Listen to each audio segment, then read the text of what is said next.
March 2020 release, Department Change Impact Workshop. We're doing something a little bit different this time, having this completely online. Please let us know if you like the format. Thank you all for joining. I'd like to inform you all that the go live is planned for Monday, March 9th, 2020. So we can look forward to that. And you should, hopefully you've all seen the March release infographic. This infographic shows a high-level overview of what's changing. Today, we're going to go a little deeper and go into the details of the SCO Legacy Transactions interface, as well as Architecture Revolving Fund. So this is the first step of, after the infographic, of giving you the opportunity to see the detailed information, as well as answer any questions you have. Today, we're going to explain the upcoming changes, and we're asking you to understand what we're saying, so please ask any questions that you have. We'll also have a task that we'll talk about a little bit later called the Conduct Change Discussions task, and that's just to make sure that everybody at all of your departments are informed of the upcoming changes. We'll then go live on March 9th, and we'll have another online venue, our town hall, for you to answer, for us to answer any of your questions based on the go live. So first thing is the SCO Legacy Transaction interface is going to include some additional transaction code. It's going to include TC39 for direct transfers and no warrant claims. It's also going to include TC41 for Architecture Revolving Fund transfers. I'm going to say that is ARF going forward. And so just like all of the other transactions that flow through the SCO Legacy Transactions interface, you will no longer need to use Ketchup for these transactions, but there may be reclassification needed. For these transactions, all of the existing interfaces and queries are going to contain these new transactions as well. So please keep using those. And SCO is going to continue to provide all the reports that you do today. So this slide has been updated from what we've shown you previously. It lists out all of the transactions that are going to and from Fiscal to SCO Legacy in the SCO Legacy Transactions interface. And you'll see here the final bucket of transactions are going for July. And so at that point, the SCO Legacy Transactions interface will be complete as part of the SCO integrated solution. So I'd like to give you a little bit more information about direct transfers. At this time, only direct transfers initiated outside of the Fiscal direct transfer process will interface. So what that means is that today, only DGS uses the Fiscal direct transfer process, but in the future, in the coming months, there will be a few more departments that will be joining them. And you'll see there they have the document ID listed. So you all know that if you're familiar with the direct transfer process, that DGS uses the FGS document ID. In the future, OES will use the FOE document ID, CHP will use the FHP document ID, SFM will use the FFM document ID, and SVB will use the FPD document ID. So that's not today. It'll still continue as is until they come live. But this right now only outside of DGS are going to interface. And then in the future, these new departments that are using the Fiscal direct transfer process. So just to be clear, there may be some reconciliation from this, but there won't be any reclassification needed for DGS and in the future these other group that will be using the Fiscal direct transfer process. We did state in our infographic that encumbering funds was not recommended for direct transfers, and that's because it's going to cause additional workload. In order to disencumber those funds, you'll have to do a $0 deposit or $0 voucher from GL when these interface to AP to unencumber. So because of that, we recommend you do not do it. If you do, because we do know that there may not be an alternative process for you, you can still do that. You'll just need to know that you may have additional work.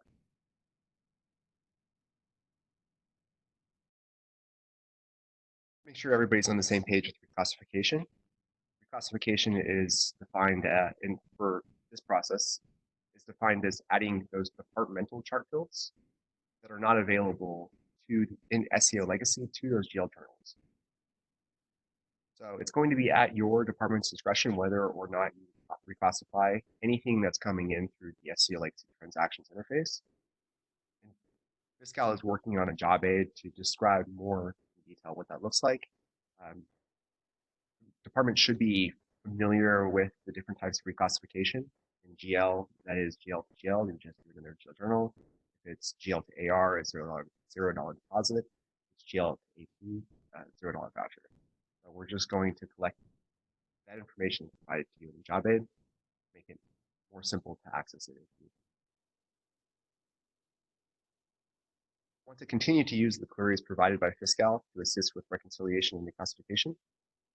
That's the posted SCO Legacy GL journals query and the reclassification query. Right, so at this time, I'm going to take some questions.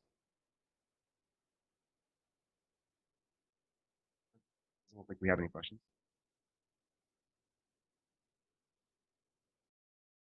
Okay.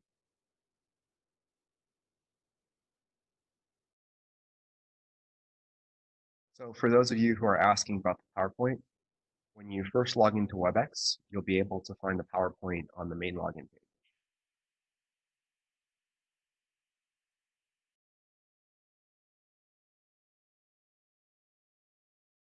Okay. Well, then we'll continue. Next, I'd like to talk about changes to the Architecture Revolving Fund, transfer functionality in Fiscal. It's going to be a new page to view ARF functionality in Fiscal. Similar to direct transfer, vouchers are now going to be created for ARF using the Fiscal values provided in the ARF form. Return of funds will deposit to your department directly as a direct journal payment. You don't need to do those return of funds anymore. Those will be automated. And then transfers for outside funding agreements that were made with older forms that did not have the space to put in Fiscal values, those may need reclassification. So going over more about the ARF page. It seems like we have a question. One question. This person is saying we are billing other state agencies. We use the outside system to generate a file to SCO. How is this interface going to affect our? Hi, this is Anthony from the SCO. Because this sounds like a DT that's not a DGS DT, it's something that's not initiated by the Fiscal standard direct transfer process. We'll just be bringing these in through the Legacy Transactions interface, and they'll be posting as GL journals.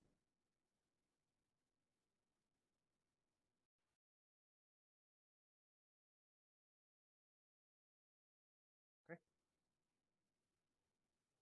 Any more questions for direct transfers? Okay.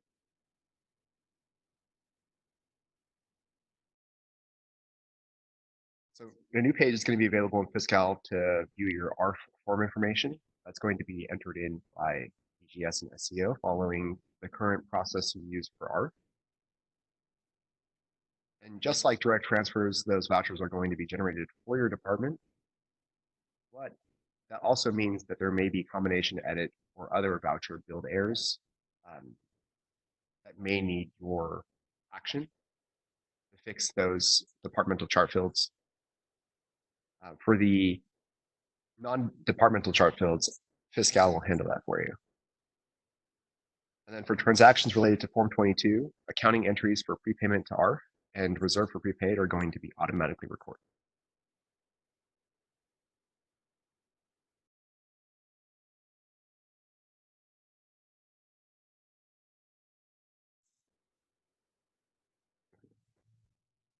So you'll see here, this is the new ARF Request Form page. It should have all of the information that you might need. Zoom right.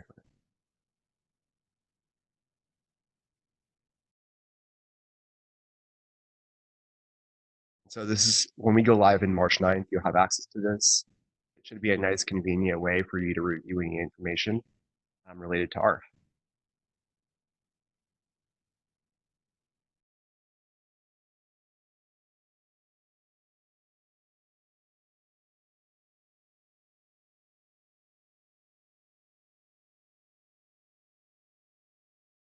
We also created an ARF query to assist with accounting entries.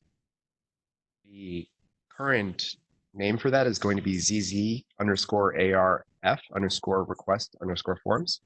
That's subject to change. We'll let you know before we go live.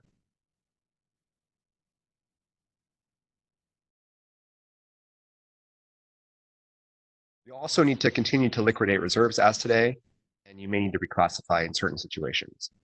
So ARF reclassification is going to be needed for those transfers related to Form 220, 221. In the case that the old form did not have the fiscal values. So for any of the forms that you've entered fiscal values, you will not need to reclassify, as those will be populated on the entries. And then you may need to reclassify for AFS 59, the return of funds. And those are going to be the direct external deposits.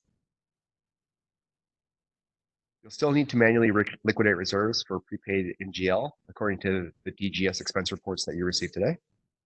And then you'll need to manually liquidate reserves for prepaid if AFS 59 form is related to Form 22.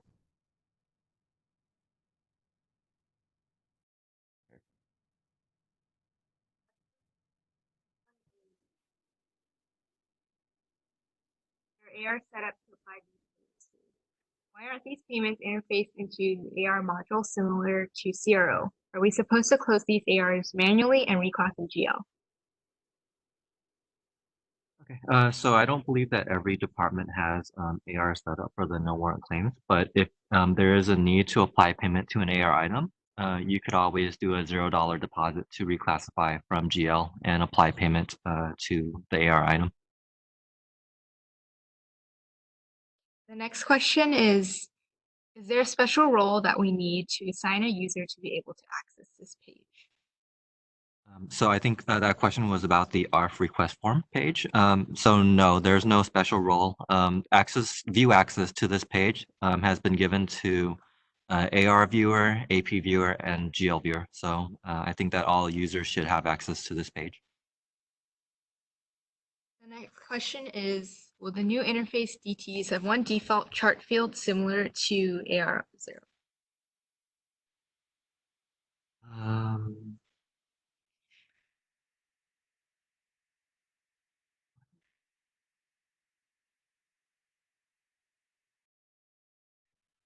Okay, so I think this means for the AR0s, we gave it a specific account value that was not the SCO default.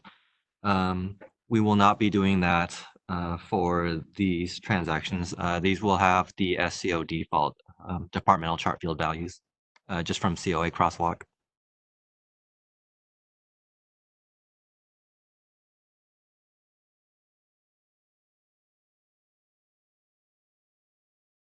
Do you have any more questions?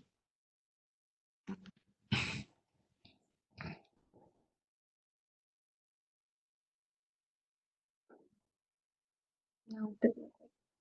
Okay.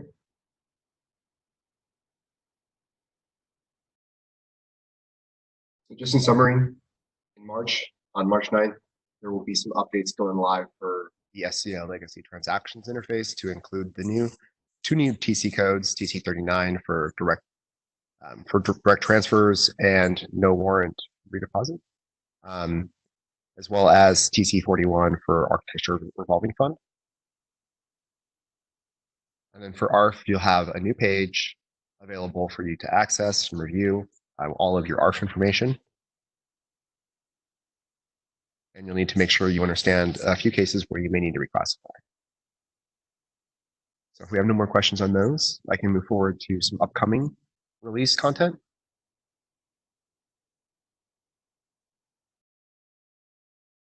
So this is what we've already kind of gone live with. We went live with some AR enhancements in January. Just recently, we went live with pending cash improvements, and there's a new cash basis ledger for SCO. The PFA validation tool has been going live over the past few months for all departments that use PFAs. One announcement that I'd like to make is there is going to be some changes to the bond cash transfer. Any department that is in Group 2 was supposed to go live next week. That's not going to happen. We will send some more communication about that. We're going to combine Group 2 and Group 3 and go live with bond cash transfers in March. So if you're a department that uses bond cash transfers, please take note of that. If you're a department liaison, we'll send out a communication about that as well. We have a very big go live in July 1st. So that's something to look forward to. We're going to have a lot of activities and content for you for that release. We're going a little bit deeper into it. We went live with the AR Remittance and Remittance Corrections Enhancements on January 27th. We've gotten some feedback so far from different departments and working through. So our team is diligently working through anything that's come up. The job aid fiscal 391 is still your source of information.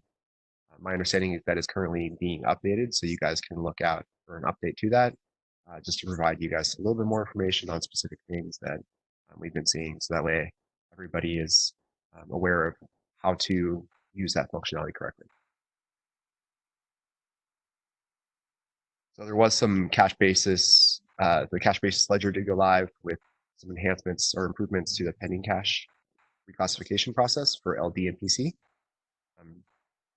These two processes have no impact on department business processes, but you might see some GL journals under your business unit for related to cash basis ledger or the pending cash reclassification in LD and PC. So these journal entries are maintained by SCO and Fiscal, and there's no additional work or different work that you need to do at your department. So if you see these GL journals, you don't really need to worry about them.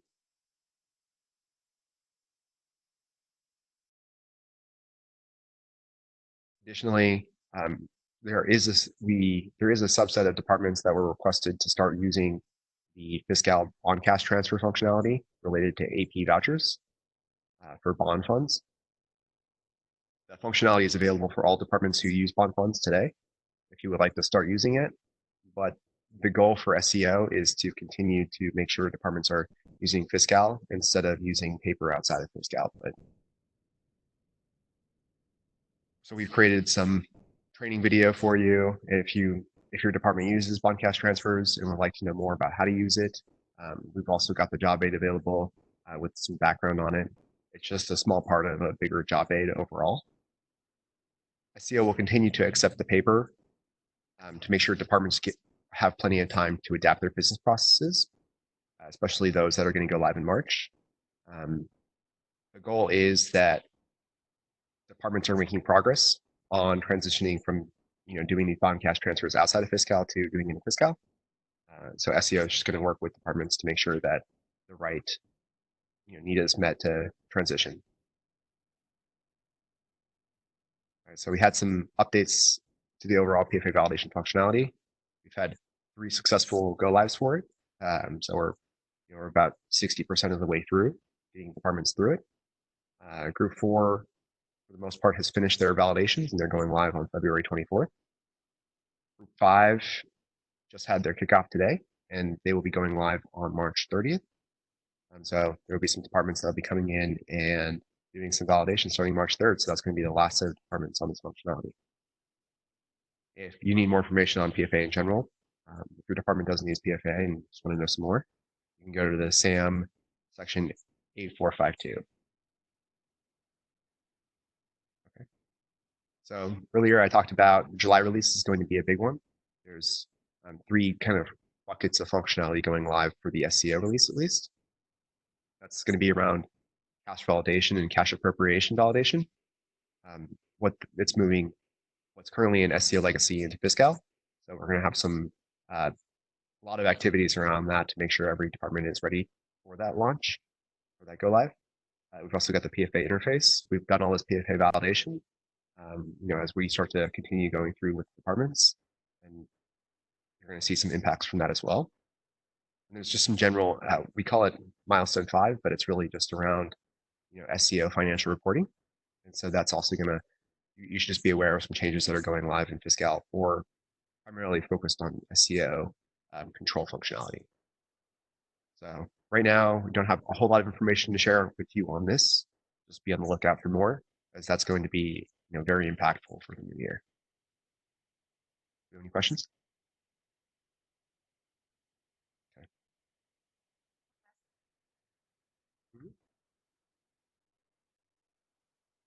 Question is, when we were saying we were going live, when is the live date? I already have journal entries that are interfacing in which I need to reclass. How do we know what is already coming in versus what will be waiting on the new live? Okay.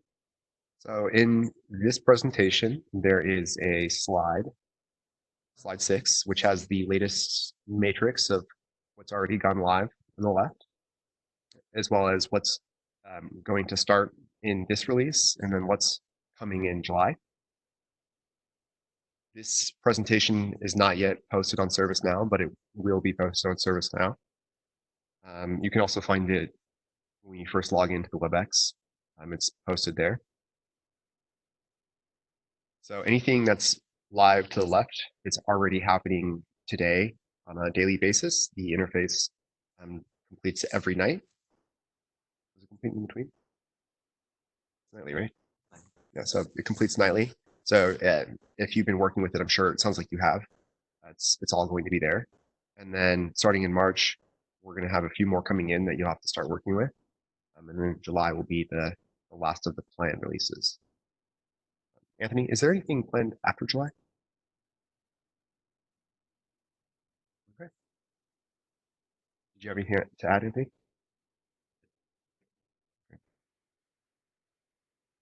Next question is, a $0 deposit by a no warrant claim to an AR would result in extra entries in AR since the initial inbound was posted to GL. Please advise.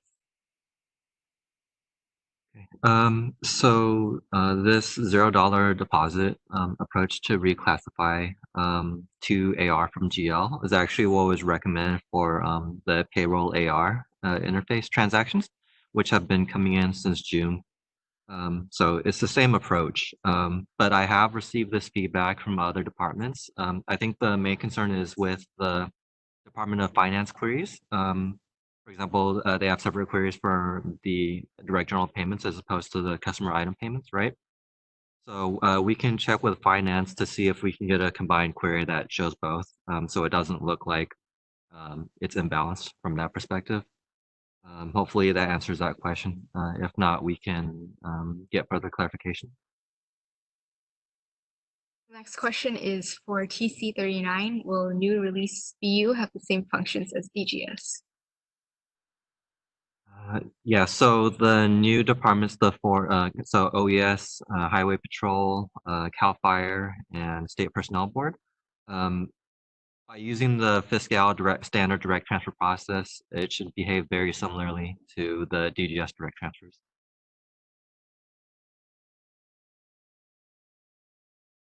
The next question we have is, how will budget check work with the direct transfer integration? So these GL journals will be budget checked and posted overnight as part of the batch process.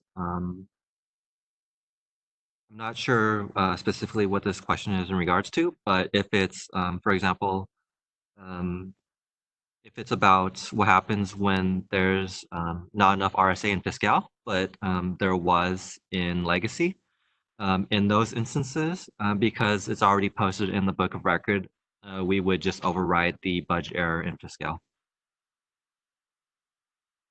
And so that means that departments don't need to take any action if there's a budget error. Yeah, that's correct. So for any COA or budget errors on these GL 108 journals, our staff here at SCO Fiscal would be responsible for fixing the errors. There should not be departmental action required.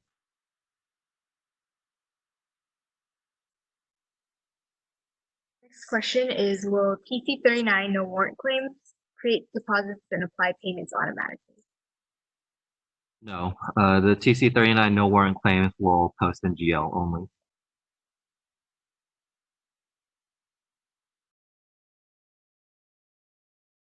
When will PIA transfers go live? So the PIA direct transfers will be interfacing with this release, just going to GL.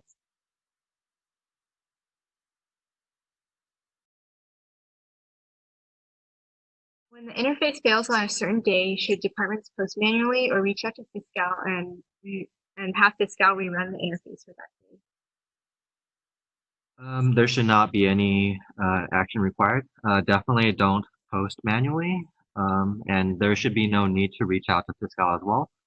Our staff are working to clear these errors on a timely basis. I believe errors are getting turned around same day in most cases, the overwhelming majority of cases. What I do recommend though is you should run the queries that Corey mentioned early in the presentation to see what was interfaced in. Um, if um, if a particular transaction is one of the ones that our interface is excluding, then you may need to manually post catch-up for those. And in prior change impact workshops for the November release, we had more slides on what the exclusions are. Um, Any more questions? One more. Do we need to provide a crosswalk to the other state departments for direct transfer?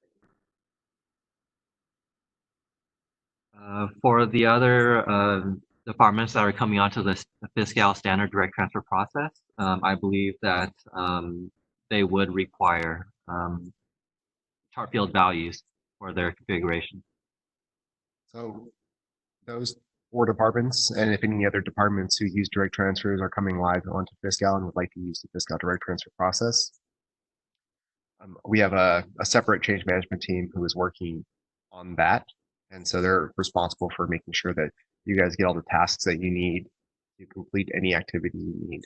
So you'll get outreach from somebody at Fiscal to make sure that that Fiscal has all of the configuration or any other items needed from departments to make those go live successful.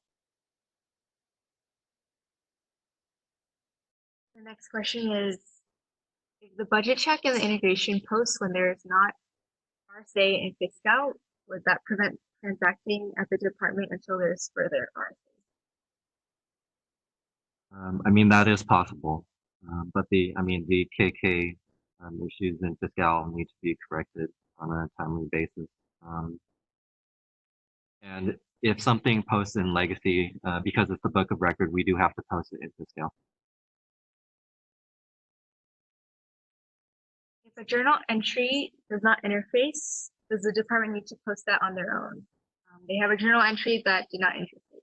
They're wondering if they need to. So yes, but again, I recommend running the GL108 queries to make sure that it really didn't get picked up by the interface. So the interface not only shows what posted, it also shows what GL journals were created but are in budget check error, for example. And it also shows the pending items that that may get cleared up. Will PC39 no warrant claim create GL journal entries for both build and billing departments? Yes, it will. It will create separate GL journals for both the build and billing departments. Just real quick, I want to talk a little bit about Ketchup. So by the July release, our goal is that no more Ketchup is needed between Fiscal and SCO Legacy. And what Ketchup is if you have sent a paper form to SCO Legacy in order to have a transaction in SCO Legacy post, the goal would be to, at least for the vast majority of cases, to have either you do that in Fiscal or have it interface back into Fiscal. And so the goal would be to have very, very little catch-up overall. There will be some more content coming out about that and how we're planning on making sure that you guys are all prepared for that.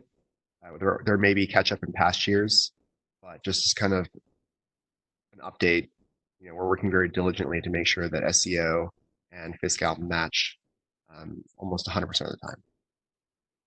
And so these 2 queries are something that you can use on, you should incorporate into your business process to make sure that you're managing everything that's posted for your department.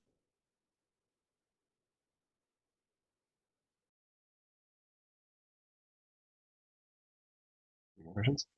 No question. Okay. So I'll go through some additional slides that we included in the appendix. We'll finish this. So look out for read 907. It is the conduct change discussion task. So this is pretty important for us since the folks on the call, they may not be everybody who is interacting with the SCO Legacy interface or these changes with ARF, TC39s and TC41s. So it's important that we have people at departments share these upcoming changes with all impacted end users to make sure everybody's aware to change the business process. So that way no one's kind of blindsided and doesn't know about the changes. We want to make sure everyone's aware. And we also want to make sure everyone has an opportunity to ask any questions to Fiscal that you guys may have. So please be on the lookout for that. Hopefully, I think you'll see that pretty soon. We've also got some new job aids coming. There's going to be a job aid for reclassification, just because we thought it might be helpful as a one-stop shop for those $0 deposit questions or those $0 voucher questions, or just using those queries that I just talked through. So that'll be a place to look at for that kind of information. We've also got an ARF job aid just as a reference to the things that are in this presentation related to when you should reclass and the new page. So we'll share those links with all of the departments when the content is ready. You need additional assistance, especially because I know a lot of departments are using the GL journal upload to do their reclassification in GL. So you guys can check out the GL journal uploads job aid. That's always available. There's also the user support labs where you guys can come on site here. Feel free to apply for those for any kind of functionality at any time. That's for live functionality only. If you have questions, you can feel free to answer it. We did have some slides from the November 2019 Change Impact Workshop. So this is kind of from content that previously went live. We validated that they were up to date. So you'll see here, these are transactions that are not included in the SCO Legacy Transactions interface. There's TC38 CPF vouchers, TC48 ORF vouchers. My understanding is those should be done in Fiscal. If there's any transaction that's kind of originating in Fiscal that goes from Fiscal to Legacy because we don't want it to come back since it's already in Fiscal. So those are all excluded. There's journals with direct cash impact.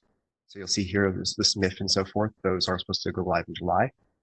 There's the post-issuance transactions. Speak onto that, Nathan.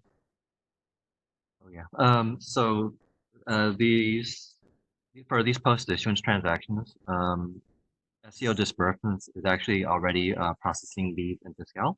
So there's no need, and again, you would be double posted if we interface those transactions back in. Mm-hmm. And there's transactional lines with fund 000. Okay, so transactional lines with fund 0000. This is just a statement of cash accountability transactions, basically. Yeah, this is just a kind of a controller's function, but yeah, I mean, it's listed on the slide. We're excluding those lines. And we're excluding them because they're also done in Fiscal as well. So Fiscal generates those accounting entries independently. There's also the NF document prefix. I don't know if you guys are using this, but there could be a case where SCO Legacy is actually less up to date than Fiscal. So if there's a situation where you need to update SCO Legacy, since Fiscal is already updated, you can use the NF document prefix to make sure that SCO Legacy is up to date. And for the most part, I believe departments are using the NF document prefix in order to correct transactions that were correctly recorded in Fiscal, but then there's like a one-to-many issue with the crosswalk translation. So only legacy had to be corrected for a given revenue account, for example. Okay. So there's also some benefits to your department. Like I said, there's that whole reducing the overall load of catch-up and then supporting, the month-end close since all of the catch-up will already be entered. Trying to reduce the additional workload as much as possible. That's why we provided you the queries in the reports, especially the reclassification query. Hopefully you guys are finding that helpful. This is kind of some additional information for you based on what's already gone live, especially with like the budget check, what's going to happen with that. And so, like Anthony said earlier, all these interface errors are going to be resolved by the Fiscal team without any department action. So all of this is here, your best practices, transacting Fiscal whenever possible, note the legacy ID and the recent request field when reclassifying, so you know that you reclassified it. Review the KK activity to prevent double posting. And then you can just make sure you're reconciling with SCO Legacy on a timely basis to make sure everything is correct. All right. Do you guys have any questions? We have a few. The first one is, will the account code be 9999 for TC39 direct transfer for release views? That question is not super clear to me, but I will try to interpret it. So the account code that we're expecting for D-type accounts will be 5390-950, which is the SEO default for the SEO interfaces. And then the reporting structure and other departmental chart fields may have default SEO values in order to comply with departmental combo edits. Is that the SCO 9999? I mean, that's my guess, but it's not like the right number of 9. So Yeah. Not too clear. The next question is, for direct transfers, who should the BU contact for default coding string by the new release billing department? So, like I said, no action needed right now for those. When our team is ready, when Fiscal is ready for those departments to begin going live, I think that might not be slated until closer to June. We'll receive some outreach with the goal to give you plenty of time to complete all of that. So I would say, don't just wait for more information for when we're able to send it to you. But you can always, if you do have questions, you can always ask us again if you're trying to follow up for some reason at fiscal.cmo@fiscal.ca.gov, and then we'll do our best to get back to you, and we can even provide status.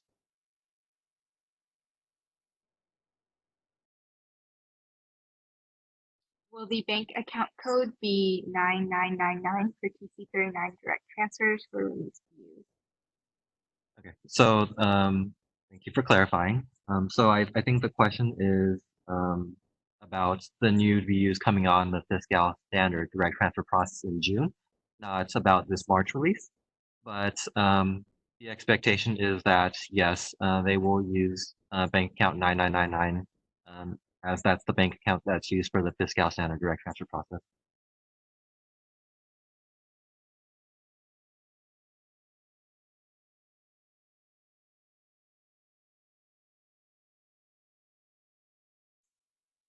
Any questions? Okay. So we're going to be here for at least the next few minutes as questions come in. I go offline now, so thank you all for attending. But like I said, the camera's going to go off, but we'll be here if you have any questions, and then I'll let you know if we're going to close it down if we're not receiving any questions.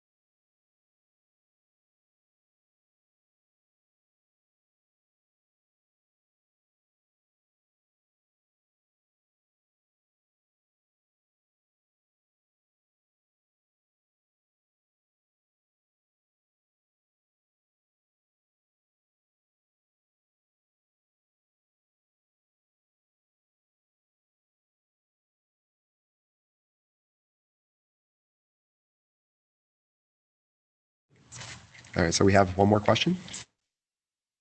We have been missing in legacy for the remittance that we keyed in Fiscal AR module. How do we correct this? Okay, so the way I'm reading this is there's an outbound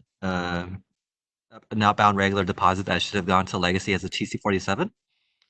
If that's the case, hopefully you've already raised the tickets, and I'll connect with our AR prod support team to see if they've received that ticket from your department. We received another question asking about AR. This person received a message indicating the account number that they use is not for abatements, and they are not sure where to put this deposit anymore.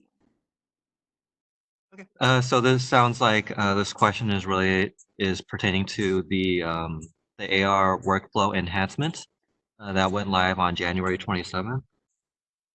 Again, I'll defer to the AR production support team, but yeah, I'll get them to answer your question.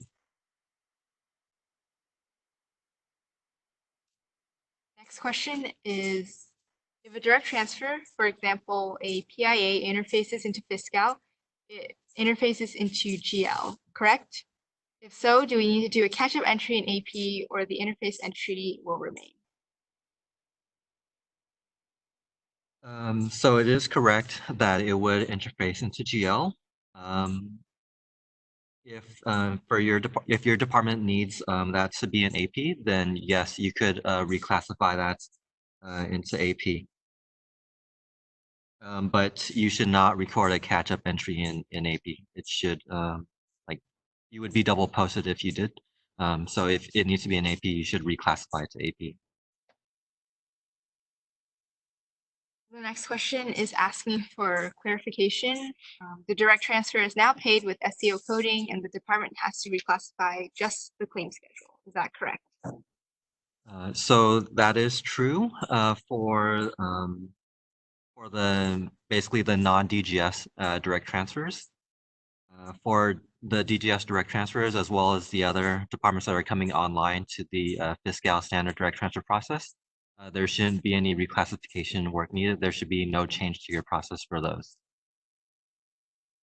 Just to clarify, that's when they do come live until they are live, which you'll be notified about. Right, and it's planned for June tentatively.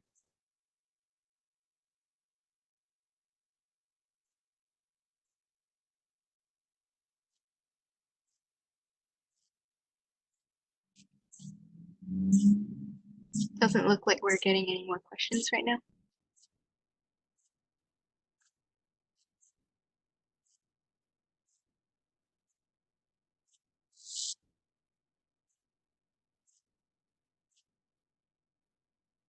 Thank you everyone for attending. Since we're not getting any more questions, we're going to go offline. Have a great day, everyone.